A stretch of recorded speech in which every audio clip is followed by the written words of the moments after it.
j'aimerais prendre un exemple qui est flagrant et embêtant. Hitler. Hitler, quand il était enfant, il paraît, oui. Hitler, quand il était enfant, il paraît qu'il aimait les enfants, donc il aimait ses collègues, et il aimait aussi les arts. Il aimait même les animaux, il était végétarien. Et on sait la pire bête qu'il est devenu. Il est devenu un daimon qui n'a pas pu se maîtriser, un cheval emballé ou un tigre enfermé dans une cage qui attendait qu'il y ait un entrebâillement de la cage pour sortir et tout agresser. Donc effectivement, c'est ce que j'appelle l'inverse logique. À un moment donné, on a pu être à peu près une personne saine, à peu près normale, mais c'est un potentiel en chacun d'entre nous. Si on n'arrive pas à maîtriser ça, ça peut ressortir à tout moment. Je le pense sincèrement. Alors effectivement, dans les jeux JEU olympiques, bon, je pense qu'il y a la valeur positive des jeux JEU parce qu'il y a dans un jeu, je ne l'ai pas trop approché, aussi les règles de jeu.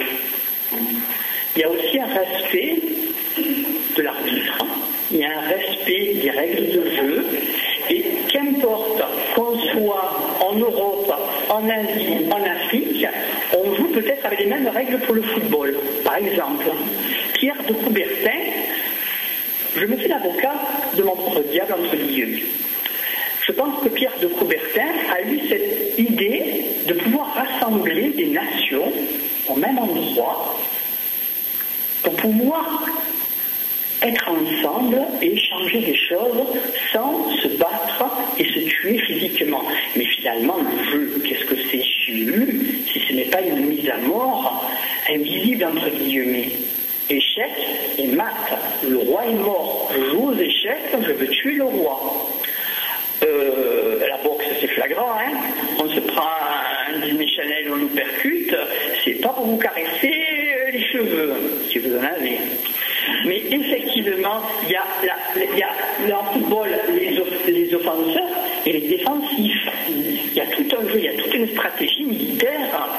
Mais effectivement, on est dans une guerre un peu peut-être de pouvoir, qu'on veuille pas, et qui existe. Et je pense avoir la peine d'en prendre conscience et de le constater. Et effectivement, je reviens aux adolescents.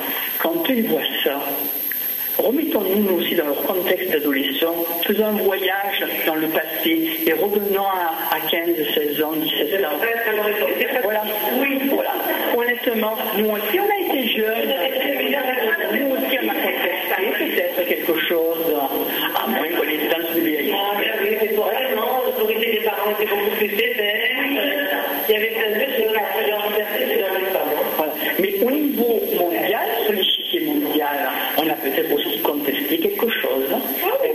On n'a pas regardé l'atmosphère familiale, on a vu comment le monde évoluait. On voyait aussi à la télévision dans les années 60, quand ça commençait, on voyait des images du Bangladesh à manger tous à table et on regardait la télévision peut-être. Voilà. Il y a peut-être des choses à contester, de dire que le monde n'est pas idéal, mais on a aussi des idéaux, et on a aussi des idéaux de jeunesse. On a peut-être des idéaux.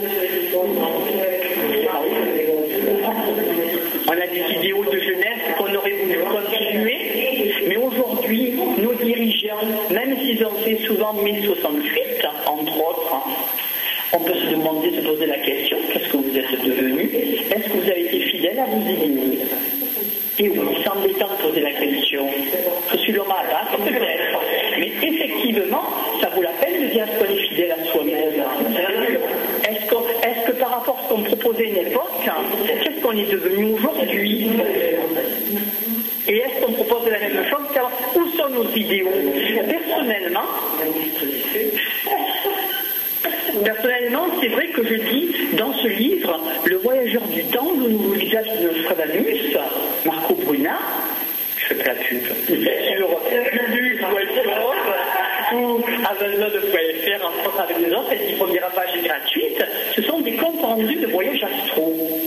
Effectivement, le thème du voyage astral a été très peu employé en littérature.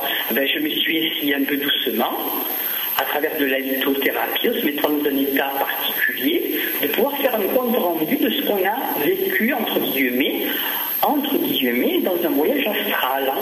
Donc, si Nostradamus, modestement, je le pense pour Marco, si Nostradamus fait ses prédictions jusqu'en 3600, dans ce livre, je propose aussi des voyages astraux jusqu'en 6600, entre autres. Je propose aussi bien dans le passé, à peu près dans les 1100 dans le passé, et ou même 600 dans le passé, me semble, jusqu'en 6600.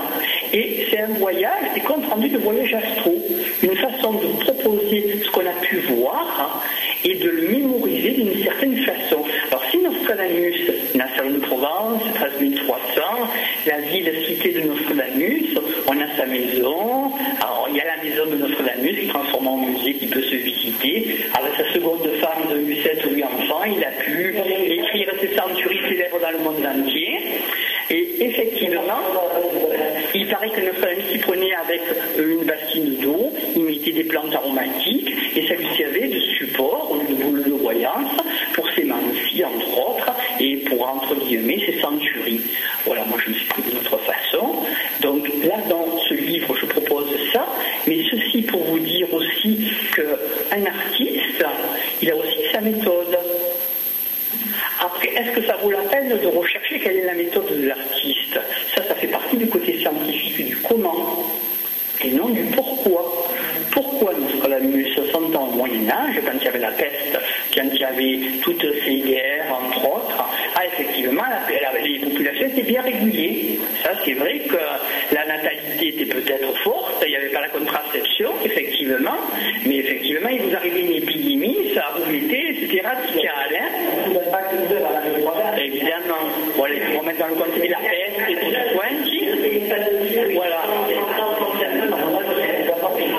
Aujourd'hui, on a de la dissuasion, on a des bombes atomiques, des ogives nucléaires qui nous dissuadent modestement d'un côté ou de l'autre sur l'échiquier du monde. Donc, après, je peux apporter de l'eau au moulin peut-être à Monique. Elle se pose des questions sur la réincarnation, entre guillemets. Ça peut faire partie aussi de l'infini, où peut-être il y a de l'énergie qui circule, mais aussi bien des énergies négatives que des énergies positives. Par exemple, le New Age se sont concentrés, notamment en Amérique, le New Age, où ça découle un peu de hippie en Europe, peace and love, tous la gentillesse, la joie de vivre. Bon, après, il y avait des dérives à l'LSD, entre autres, le hashish et tout ça, mais ils voyaient qu'un côté de choses, ils ne voyaient pas l'ensemble. Parce que dans l'être humain, il y a aussi des mauvaises choses. On en parlait, il peut y avoir ce daimon, ce cheval emballé qu'il faut maîtriser. Il y a aussi ce tigre, ce affamé qui est dans la cage, qu'il faut qu'on tienne et qu'on essaye d'apprivoiser pour essayer de le rendre le plus possible sociable. L'être humain sociable, je le pense sincèrement, mais ça demande un effort.